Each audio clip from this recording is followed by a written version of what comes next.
Today, you'll discover the story of Sarah Mitchell, a pregnant widow whose journey through a devastating blizzard will lead her to an unexpected encounter that changed everything. Get ready for an emotional narrative full of twists and turns. Before we begin this incredible story, don't forget to like the video, subscribe to the channel, and let us know in the comments where you're listening to this story from.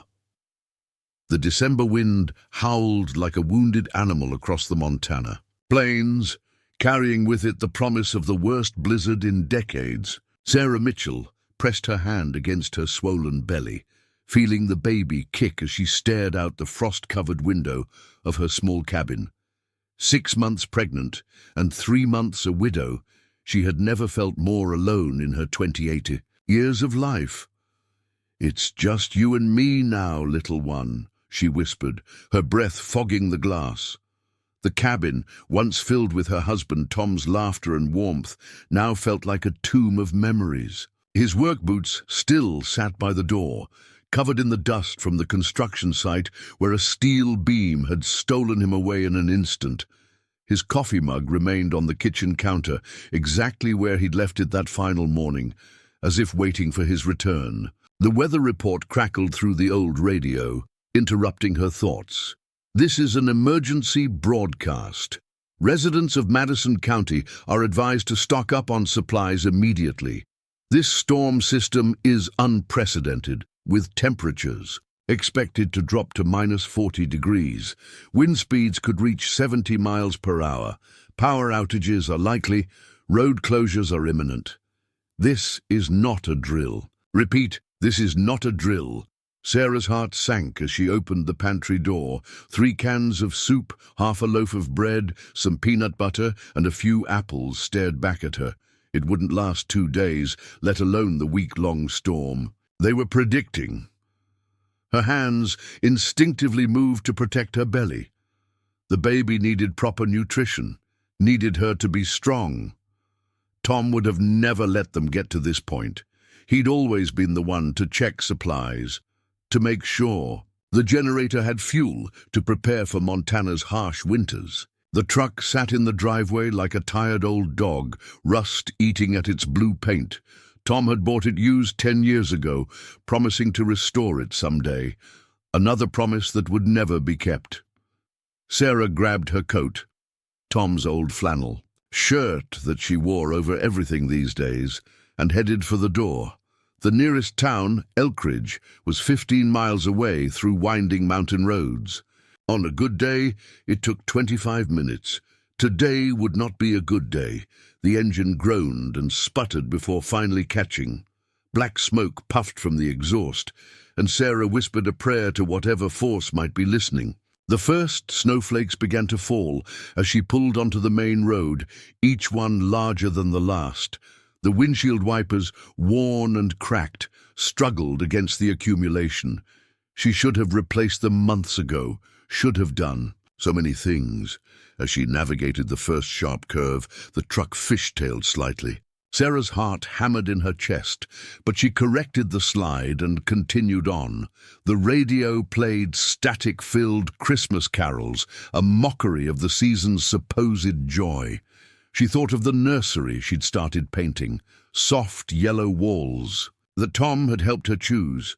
Sunshine, he'd called it, for our little ray of sunshine. 5 miles from town, climbing the steep grade near Devil's Point, the engine began to sputter. The temperature gauge climbed into the red zone, and steam began seeping from under the hood. Sarah pumped the gas pedal, willing the truck to make it just a little farther, but with a final shudder and a loud bang, the engine died completely. And the silence was deafening. No engine noise, no radio, just the whisper of falling snow and the rapid beating of her heart. She turned the key, click, again, click. Nothing but that hollow, hopeless sound. Through the increasingly opaque windshield, she could see nothing but white. The storm had arrived in full force, and she was trapped on a mountain road with no help in sight. Sarah's hands trembled as she reached for her cell phone, already knowing what she would find. The screen showed no bars, not even the faintest hint of a signal. This dead zone had always been an annoyance during their drives to town, something she and Tom would joke about. "Good thing we have each other," he'd say, reaching over to squeeze her hand. Now, alone in the rapidly cooling cab of the truck, it felt like a death sentence. The temperature inside the vehicle was already dropping. She could see her breath forming small clouds in the air. Think, Sarah, think. What would Tom do? She forced herself to take inventory. In the glove compartment, a flashlight with weak batteries, some napkins, and an old map. Behind the seat, a wool blanket that smelled like motor oil, a half-empty water bottle, and Tom's emergency kit that she'd never bothered to check. Opening the kit with numb fingers, she found a few flares, a small first aid kit, and a candy bar that had probably been there for years. Not much to survive on. The wind was picking up now, rocking the truck with each gust. Snow was already accumulating on the windshield, turning the world outside into a blank white canvas. She tried the engine one more time. The clicking sound seemed weaker now, the battery draining with each attempt. Sarah pulled the blanket around her shoulders and tried to calm her racing thoughts. Someone would come along. Someone had to. But even as she thought it, she knew the truth. The storm warnings had been severe. Anyone with sense was already home, safe and warm. The plows wouldn't venture out until the storm passed, and that could be days. The baby moved inside her, a rolling sensation that usually brought comfort, but now only reminded her of her responsibility. "I'm so sorry," she whispered, tears freezing on her cheeks. "Mommy's going to figure this out. I promise." But the words felt hollow, lost in the howling wind. Meanwhile, 10 miles away, Jake Rodriguez stood at the window of his ranch house, watching the storm roll in with the practiced eye of someone who'd spent 43 years in this unforgiving landscape. His border collie, Blue, whined. At his feet, sensing the tension in the air. The horses were secure in the barn, extra hay distributed, water troughs filled and heated. Everything was battened down for the storm. Jake had learned long ago to respect Montana winters. They'd taken his wife, Maria, 5 years ago.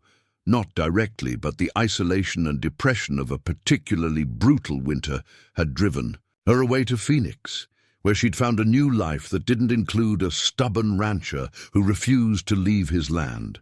Since then, he'd embraced the solitude, finding peace in the rhythm of ranch life and the company of his animals.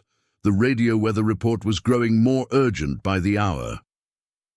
Jake moved through his house, checking supplies with military. Precision, generator fuel, check. Firewood stacked high, check. Pantry stocked, check. He'd learned to be self-sufficient, to expect nothing from anyone, and give nothing in return beyond what was required for basic civility. As he settled into his chair by the fire, Blue suddenly stood, ears perked, staring at the door. "What is it, boy?" Jake asked, but the dog just whined again, pawing at the door. Probably just the wind, Jake thought, but Blue's behavior nagged at him. The dog had an uncanny sense for trouble. Back in the truck, Sarah had lost feeling. In her toes. She'd been there for over an hour now, and the snow had completely covered the windows.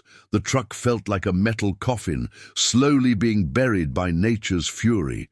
She'd tried honking the horn, but the sound was swallowed by the storm, and she worried about draining the battery completely. The contractions started as a dull ache in her lower back. At first, she dismissed them as discomfort from sitting in the cold, but as they grew stronger and more regular, panic seized her. No, no, no, not now, not here. It was too early. See, the baby wasn't due for 3 more months, but stress and cold could trigger premature labor.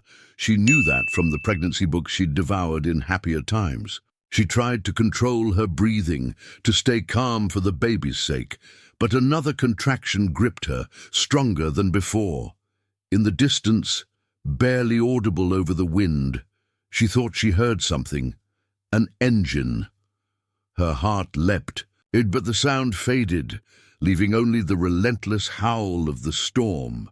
Jake had finally given in to Blue's insistence and stepped out onto his porch. The wind nearly knocked him back, but he squinted into the white void, trying to see what had agitated his dog. That's when he noticed it, far down the road, barely visible through the storm, a faint red glow. Taillights. Who would be fool enough to be out in this weather? He stood there for a long moment, wrestling with himself. It wasn't his problem. Whoever it was had chosen to ignore the warnings, had ventured out despite the clear danger. He had no obligation to risk his own safety for someone else's stupidity, but even as he thought it, he was already moving, grabbing his heavy coat and keys. "Damn fool," he muttered, though he wasn't sure if he meant the stranded driver or himself. Blue barked approvingly, dancing around his feet. "You stay here," Jake commanded, but the dog's eyes said otherwise. With a sigh, he opened the passenger door of his heavy-duty pickup. "Fine, but you stay in the truck." The drive. Down his long driveway was treacherous, even with four-wheel drive and chains on the tires.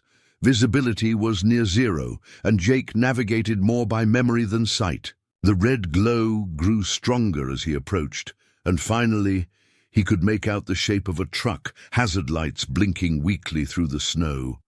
Sarah had been drifting in and out of consciousness, the cold seeping into her bones, when she heard the rumble of an engine. At first, she thought she was hallucinating, but then there was a sharp rap on her window. She tried to call out, but her voice was barely a whisper. The door wouldn't budge, frozen shut by the accumulating ice. Jake circled the truck, assessing the situation. The vehicle was buried up to its wheel wells, and ice had sealed the doors. He could see someone inside, a small figure huddled under what looked like a blanket. Using his ice scraper, he began chipping away at the driver's door, his fingers already numb despite his thick gloves. When the door finally cracked open, the dome light illuminated a scene that made his heart stop. A young woman, lips blue with cold, clutching her obviously pregnant belly. Her eyes, when they focused on him, were filled with pain and fear. "And please," she whispered, "my baby." Without hesitation, Jake scooped her into his arms, shocked by how light she felt despite her pregnancy.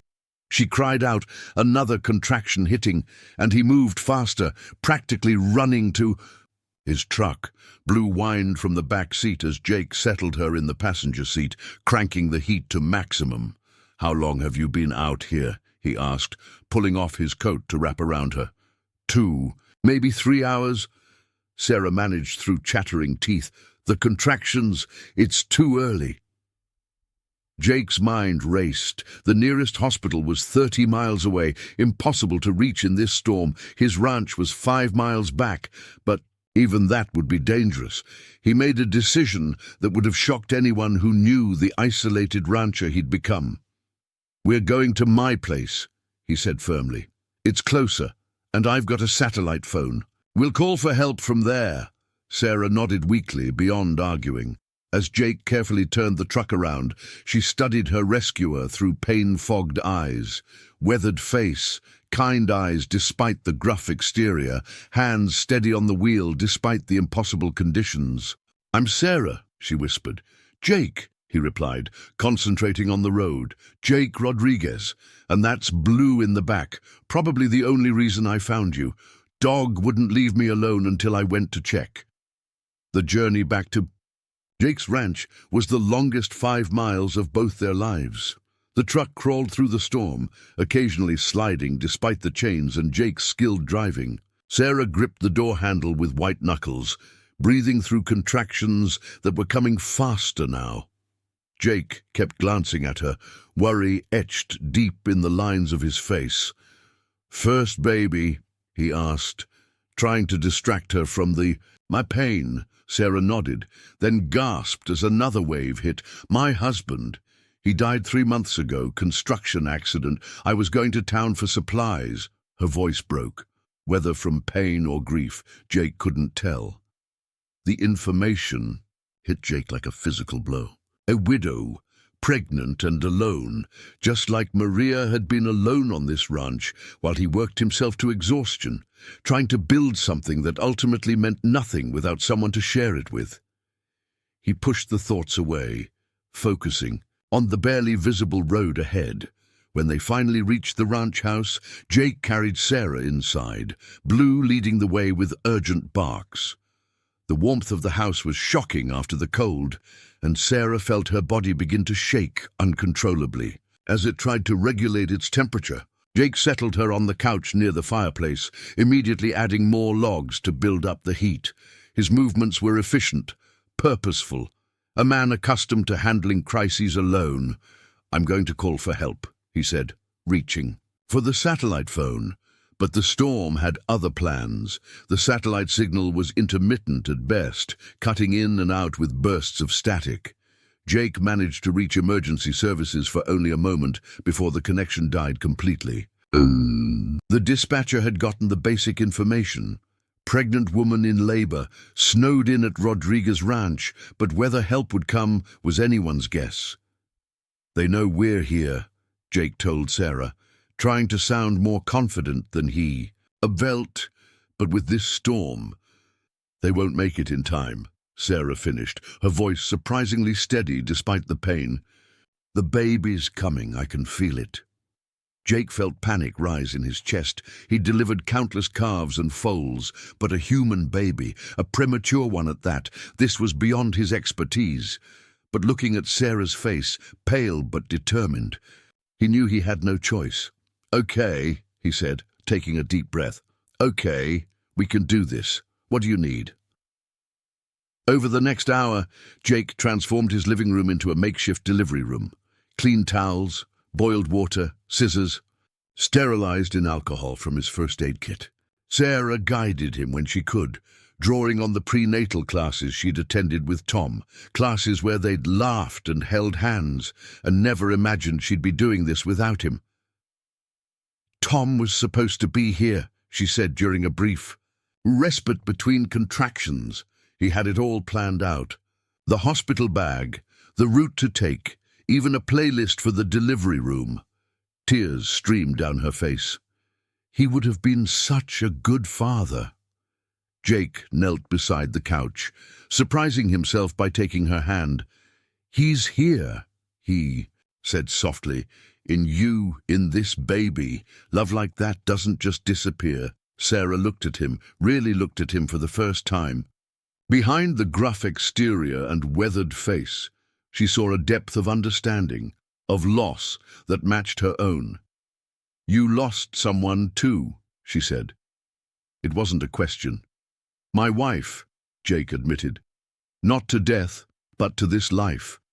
The isolation broke her. I was too stubborn to see it, too proud to change." He squeezed her hand. "But right now, none of that matters. Right now, we focus on bringing this baby safely into the world." The next contraction was different, or more intense, and Sarah knew the time had come. Fear and determination warred in her chest as Jake positioned himself to help deliver the baby. Blue paced anxiously nearby, whining softly, as if he understood the gravity of the situation. "I can see the head," Jake said, his voice filled with awe. "You're doing great, Sarah. Just a little more." Sarah bore down, drawing on, reserves of strength she didn't know she possessed. The pain was overwhelming, but beneath it was something else, a fierce love for this child, a determination to give life even in the face of death. Tom's child, their miracle. With a final push and a cry that was swallowed by the howling wind outside, the baby entered the world. Jake's hands, so used to the rough work of ranching, were infinitely gentle as he caught the tiny form. For a moment, there was silence except for the storm. Then a thin wail pierced the air, and Sarah sobbed with relief. "Is she okay? Is my baby okay?" Jake was already wrapping the infant in clean towels, his movements sure despite his trembling hands. "She's small," he said, "but she's breathing. She's beautiful, Sarah." He placed the baby on Sarah's chest, and the new mother's arms encircled her daughter instinctively. "Emma," Sarah whispered. Her name is Emma. It was Tom's grandmother's name. Jake busied himself with the afterbirth and cleanup, giving mother and daughter a moment of privacy, but he couldn't help glancing back at them, illuminated by firelight, a perfect picture of love and survival against all odds. Something stirred in his chest, something he'd thought dead and buried with his marriage. The storm raged on outside, but inside the ranch house, a different kind of magic was happening. Emma's cries grew stronger, and she latched on to her mother with the instinct of all newborns. Sarah looked up at Jake, exhaustion and gratitude mingling in her eyes. "You saved us," she said simply. "Both of us." Jake shook his head. "Blue saved you. I just did what anyone would do." "No," Sarah said firmly. "Not anyone. You." As if in response to his name, Blue crept closer, tail wagging. Tentatively, he sniffed at the baby, then settled beside the couch, assuming the role of guardian. Jake found himself sitting in the chair nearby, unable to leave them alone, despite the immediate danger having passed. The hours that followed were a blur of caretaking and quiet vigilance. Jake maintained the fire, prepared simple meals from his supplies, and helped Sarah with the baby as needed. Emma, despite her premature arrival, showed a fighting spirit that reminded Jake of her mother. She nursed eagerly and slept peacefully, seemingly unaware of the dramatic circumstances of her birth. As night deepened, the storm showed no signs of abating. If anything, it grew fiercer, rattling the windows and sending drafts through every tiny gap in the old house. Jake had moved Sarah and Emma to his bedroom, the warmest room in the house, and made himself a bed on the floor nearby. He couldn't shake the feeling that they might need him in the night. Sarah dozed fitfully, waking often to check on Emma. During one of these wakeful moments, she found Jake sitting in a chair by the window, keeping watch. "You should sleep," she said softly. "Can't," he replied. "Storm's getting worse. Want to make sure the generator keeps running?" He paused, then added, "and wanted to make sure you two were okay." Sarah studied him in the dim light. "Why do you live out here alone? It's so isolated." Jake was quiet for so long she thought he wouldn't answer. Finally, he spoke. "After Maria left, I told myself it was because I loved the land, the work, the independence. But the truth is I was hiding. It's easier to be alone than to risk being left again." "I understand," Sarah said, and she did. "After Tom died, I thought about leaving, going back to my family in Ohio, but I couldn't. This was our dream, our home. Leaving felt like betraying him." "But now?" Jake asked. Sarah looked down at Emma, sleeping peacefully against her chest. "Now I don't know. I can't raise her alone out there, but I can't leave either. I'm stuck between two impossible choices." They sat in comfortable silence. Two souls who understood loss and isolation in ways that didn't need words. Outside, the storm began to show the first signs of weakening, though snow still fell heavily. As dawn approached, Jake's satellite phone crackled to life. The emergency dispatcher's voice was barely audible through the static, but the message was clear. Rescue crews were mobilizing and would attempt to reach them as soon as conditions allowed. It could be hours or days, depending on the storm. Sarah received the news with mixed emotions. Of course, she wanted medical attention. For Emma, wanted the safety and certainty of a hospital, but something had shifted during this long night. The ranch house no longer felt like a stranger's home, but like a sanctuary, and Jake no longer felt like a stranger, but like what? A friend. Something more. Jake busied himself with breakfast, frying eggs and bacon with the practiced ease of a long-time bachelor. But when he brought the tray to Sarah, his hands were gentle, his manner solicitous in a way that spoke of dormant caretaking instincts reawakening. "You need to keep your strength up," he said. But for Emma, As Sarah ate, she watched Jake move around the room, straightening things that didn't need straightening, checking the window for the 100th time. "Jake," she said suddenly, "what you did last night, I know you say anyone would have done it, but that's not true. You risked your life to save someone you didn't even know. And then you delivered my baby with more care and compassion than I could have hoped for. I need you to know what that means to me." Jake stopped his restless movement, turning to face her.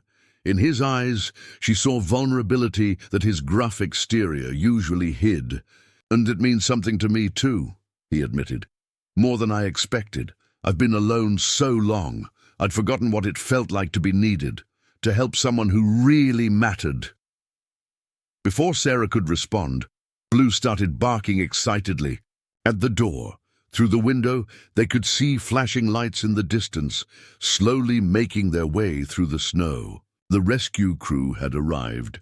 The next hour was a whirlwind of activity. Paramedics checked Sarah and Emma, declaring them both remarkably stable considering the circumstances. They prepared to transport them to the hospital for proper care. But as Sarah was loaded onto the stretcher, she grabbed Jake's hand. "Will you come?" she asked. "To the hospital. We don't want to be alone." Jake looked at her, then at tiny Emma bundled in blankets, and made a decision that would have shocked the man he'd been just 24 hours ago. "I'll follow in my truck," he promised. "Someone needs to bring Blue anyway. He'd never forgive me if he didn't get to check on his newest patient." As the ambulance pulled away, Jake stood in his doorway, watching the red lights disappear into the white landscape.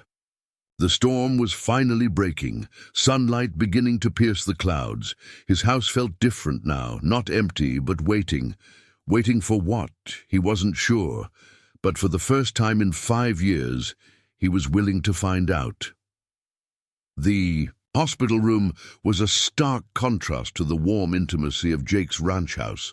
Bright fluorescent lights, beeping machines, and the constant bustle of medical staff made Sarah long for the quiet crackle of the fireplace. But Emma was here, safe in the NICU, tiny but fierce, breathing on her own despite her early arrival. Jake appeared in the doorway, looking uncomfortable in the sterile environment. Blue wasn't allowed inside, of course, but Jake had promised the dog he'd relay regular updates. He carried a small duffel bag and a sheepish expression. "Thought you might want some real clothes," he said, setting the bag on the chair. "Had one of the nurses help me pick some things from the hospital gift shop. And there's something else." He pulled out a small, hand-carved wooden horse. "I made this years ago. Thought Emma might like it. When she's older, I mean." Sarah took the carving, running her fingers over the smooth wood. It was beautiful. Detailed work that spoke of patience and skill. "Jake, it's perfect. Thank you." They fell into a routine over the following days. Jake would arrive each morning, bringing real coffee from the cafe down the street and stories from the ranch to distract Sarah from her worry. He'd sit with her in the NICU, marveling at Emma's tiny fingers and determined spirit. The nurses began referring to him as Grandpa Jake, a title that both embarrassed and secretly pleased him. On the 4th day, Dr. Martinez delivered. "Good news. Emma's doing remarkably well. Her lungs are strong. She's gaining weight. If she continues this progress, you'll both be able to go home in a few days." Home. The word sat heavy between Jake and Sarah. Her truck was still, abandoned on the mountain road, her cabin 15 miles from town, and completely unprepared for a premature infant. The reality of her situation came crashing down, and tears spilled down her cheeks. "Hey," Jake said softly, taking her hand, "we'll figure it out. You're not alone in this." That evening, as Sarah dozed in her hospital bed, Jake made a decision. He found Dr. Martinez and had a long conversation about premature infant care, about what Emma would need, about the challenges Sarah would face. Then he made some phone calls. When Sarah woke, she found Jake sitting beside her bed, a determined look on his face. "I have a proposition," he began. "Now, hear me out before you say anything. My ranch house has plenty of room. It's warm, safe, and a lot closer to town than your cabin. I'm offering you and Emma a place to stay for as long as you need." Sarah's eyes widened. "Jake, I couldn't possibly—" "Just temporarily," he continued quickly. "Until you get back on your feet. Until Emma's stronger. I've already set up the guest room as a nursery. Well, Blue helped. He's very particular about where things should go." "Why?" Sarah asked, searching his face. "Why would you do this for us?" Jake was quiet for a moment, choosing his words carefully. "Because 5 years ago, I let pride and stubbornness cost me everything.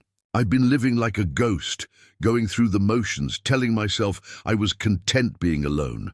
But these past few days, Sarah, you and Emma have reminded me what it feels like to be alive, to care about something beyond the next chore, the next season. I'm not asking for anything in return. I want to help. Let me help." Sarah felt tears threatening again, but these were different. These were tears of gratitude, of recognition. In Jake's offer, she heard not charity but genuine care, perhaps even the beginning of something deeper. "Okay," she whispered. "Okay, yes, thank you." The day they left the hospital was crisp and clear, the storm now just a memory marked by deep snowdrifts. Jake had prepared everything. A car seat properly installed, the guest room transformed into a cozy nursery, even a rocking chair positioned by the window with the best view of the mountains. As they drove through the gates of the ranch, Blue came bounding out, tail wagging furiously. He'd been waiting, Jake explained, ever since he'd told the dog they were coming home. Home. There was that word again, but somehow it felt right. The first weeks were an adjustment for everyone. Sarah learned to navigate Jake's kitchen, his routines, his quiet ways. Jake learned to move softly during Emma's naps, to warm bottles. At 3 a.m. without complaint, to be present in ways he'd forgotten he could be. Blue appointed himself Emma's guardian, sleeping beside her crib and alerting the adults to every small sound she made. Slowly, without either of them quite realizing it, they built a rhythm together. Jake would handle the early morning, feeding so Sarah could sleep.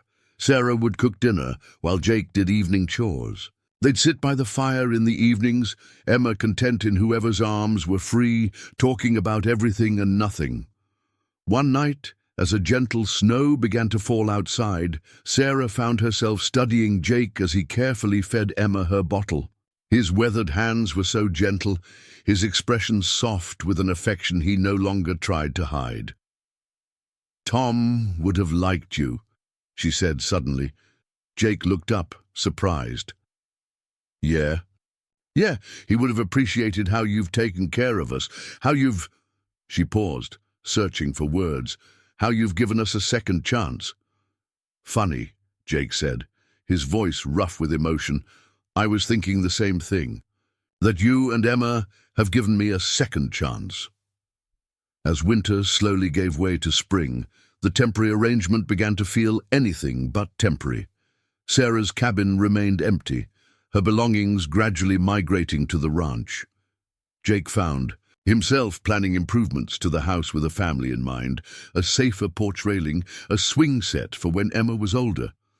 "I should probably start looking for my own place," Sarah said one evening, though her heart wasn't in it. "Oh, you've been more than generous, but I can't impose forever." Jake set down his coffee cup carefully. "And what if you didn't?" Sarah's breath caught. "What do you mean?" "I mean," Jake said, taking her hand, "what if this wasn't temporary? What if home wasn't a place you had to find, but a place we've already built, together?" Sarah looked at him, this man who'd saved her in more ways than one, who'd opened his closed-off heart to love not just her, but her daughter. "And are you sure?" "I've never been more sure of anything," Jake said. "You and Emma have brought life back to this place, back to me. I love you, Sarah, both of you." Through tears, Sarah saw the truth in his eyes. "We love you too," she whispered. As if understanding the momentous decision, Emma chose that moment to laugh for the first time, a sound of pure joy that filled the room. Blue barked in celebration, and outside, the setting sun painted the Montana sky in shades of gold. And Rose, in a small ranch house where a blizzard had once brought together three lost souls, a family was born. Not perfect, not without scars, but real and strong and full of the kind of love that comes from choosing each other, again and again through every storm.